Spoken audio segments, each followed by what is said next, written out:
अब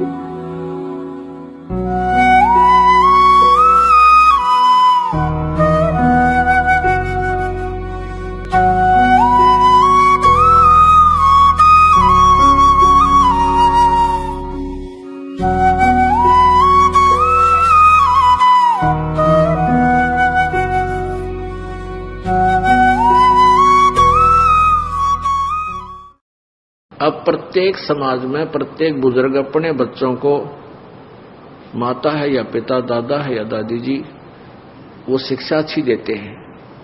और फिर भी समाज गिर गया। सतर कितना संत जन से भी सत्संग कर रहे हैं और संतों की कोई कमी नहीं। वर्तमान में तो विशेष बोलबाला संतों का और श्रद्धालुओं की कोई कमी नहीं। और समाज गिरता जा रहा है, किसी का कोई असर नहीं, किसी प्रकार की कोई मर्यादा नहीं रही। इसका कारण ये रहा कि उन संतों की शब्द में शक्ति को नहीं, और उनसे उनके असर नहीं हो सकता उन बच्चों के। वो तो श्रद्धालु हैं, परमात्मा के प्यारे हैं, परमात्मा के इच्छुक हैं, चले जाते हैं, थोड़ी बहुत देर सत्संग अच्छा लगता है, सुन भी लेते हैं, लेकिन बाहर आकर के उनके वही कर्म प्रारंभ हो जाते हैं। क्योंकि न तो उनके कोई कर्म, प्रारब्ध के कर्म संस्कार समाप्त होते जिस कारण से उनको सुख हो, ताकि वो बुराइयों से बच सके। पुण्यात्मा, आप जब इस मार्ग से जुड़ जाओगे और सच्चे दिल से आप मोक्ष चाहोगे, आप किसी का बुरा नहीं कर सकते। बुरा करोगे तो आपका डबल होगा, क्योंकि परमात्मा कबीर जी नहीं करेंगे, क्योंकि परमेश्वर ने आपके पाप कर्मों को रोक दिया जो आपको दुखी करेंगे। और वो अभी आपके पाप नाश नहीं करेंगे, क्योंकि वो देखते हैं कि ये कितना चलेगा हमारे साथ, ये काल के पाले में फिर ना चला जा। तो उससे क्या करेंगे, वो आपके पाप कर्मों को रोक देते हैं और आपको राहत मिलनी प्रारंभ हो जाती है। कुछ दिनों के बाद आप छोड़ जाते हो, या फिर आप बीच में कुछ थोड़ा बहुत हेरा फेरी करने की चेष्टा करते हो, किसी कोई जो मर्यादा हमने बता रखी है उसके विरुद्ध क्रिया कर देते हो, आपको हानि, तुरंत हानि हो जाती है। और फिर आपको समझ में भी आ जाती है कि मैंने ऐसी गलती कर दी, आज मुझे इसलिए हानि हुई, तो दूसरी बार आप वो गलती नहीं करते। और दास ने आपको बताया हुआ है कि जिसका कोई, जैसे हमने मर्यादा आपको बता रखी है, इन मर्यादाओं में रहकर आप भक्ति करो, आपको न्यारे सुख होंगे। और जो मर्यादा तोड़ देगा उसका नामखंड हो जाएगा, और नामखंड हो जाने से आपको परमात्मा की शक्ति मिलना बंद हो जाएगी। जैसे बिजली का कनेक्शन आपने ले रखा है और वो कनेक्शन कट गया, तब पहले तो आपका पंखा भी चला था, ट्यूब भी जग रही थी, और भी आप सब कार्य कर रहे थे, अपना आटा भी पीस रहे थे, जल भी निकाल रहे थे मोटर तक। फिर वो बंद होगी। क्यों होगी? क्योंकि आपका कनेक्शन कट गया।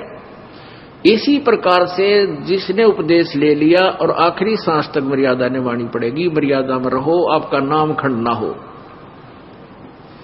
तो आपको परमात्मा की शक्ति का लाभ प्रॉपर मिलता रहेगा। तो ऐसे जब आप मर्यादा खंड कर देते हो, आपका कनेक्शन कट जाता है, तो आपको राहत मिलनी बंद हो जाती है, दुख आ जाते हैं। फिर आप आकर के यहां आपको बताया है कि बार बार बकवाद नहीं करें, बार बार जानबूझ के नाम को नहीं तोड़ना चाहिए।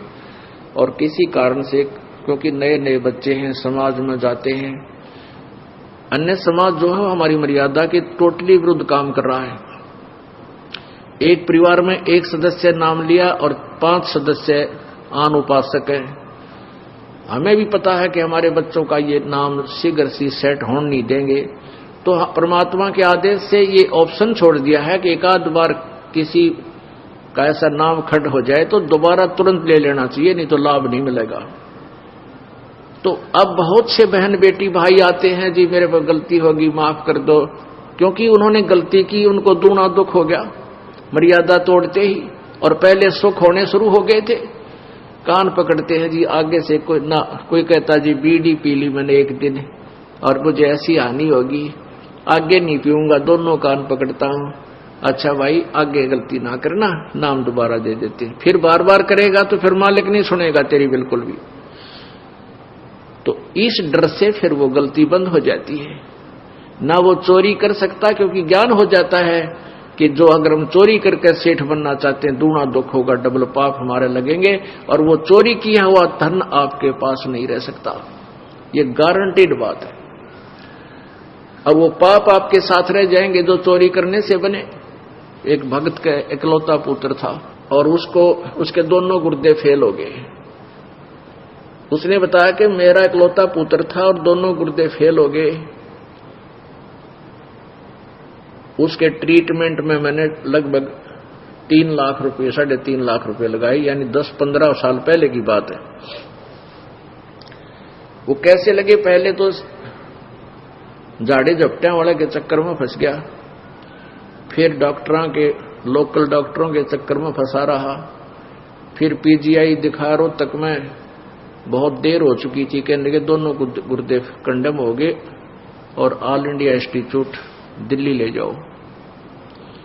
वहां ले गए तो उन्होंने बताया भी अपना किसी रिश्तेदार का कोई गुर्दा दान कराओ। तो उन्होंने किसी से ऐसे कर करा के वो गुर्दा दिवाया, लड़का स्वस्थ हो गया। 3.5 लाख रुपये लग गए। गुर्दे तो ठीक हो गए। एक दिन बस एक्सीडेंट में वो लड़का मारा गया। अब फिर उस भली आत्मा ने फिर अपनी सारी सत्संग सुना। उसका सौभाग्य था कि सत्संग सुनने को मिल गया उसको। फिर वो फूट फूट कर रोया मेरे पास आके, कहने लगा जी आज का जो सत्संग आपने सुनाया, मैंने ऐसे ही सुनाते हैं भी जो पाप करते हैं वो पाप तो उनके बैड अकाउंट में लिखे जाते हैं, और जो धन कमाने के लिए जो उन्होंने हथकंडे अपनाए, वो पैसा इकट्ठा किया, वो पैसा नहीं रहेगा। गारंटीड बात है, क्योंकि आपके भाग्य में नहीं है। और प्रारब्ध से अधिक तुम चेष्टा भी करते हो करके इधर उधर से, तो वो किसी ना किसी से तरीके से आपका खत्म होगा। किसी की भैंस मर जाएगी, किसी के बिजनेस में घाटा आ जाएगा, या कोई और कारण बन जाएगा, कोई बीमारी लग जाएगी, वो पैसे आपके ऐसे जाएंगे और वो पाप सुरक्षित रह जाएंगे आपके। वो धन नहीं रहेगा। धन रहेगा कबीर परमात्मा की भक्ति से। आपके भाग में ना होगा तो भी वो लिख देगा इसके पास वो पावर है। तो उसने फिर बताया कि आपने सही बताया जी, मेरे साथ ऐसे ऐसे बनी, मैं बहुत निकम्मा आदमी था। पहले ये रिफल आती थी, इन टेप कैसेट चाले थे, सन 1978-77 की बात बताओ था।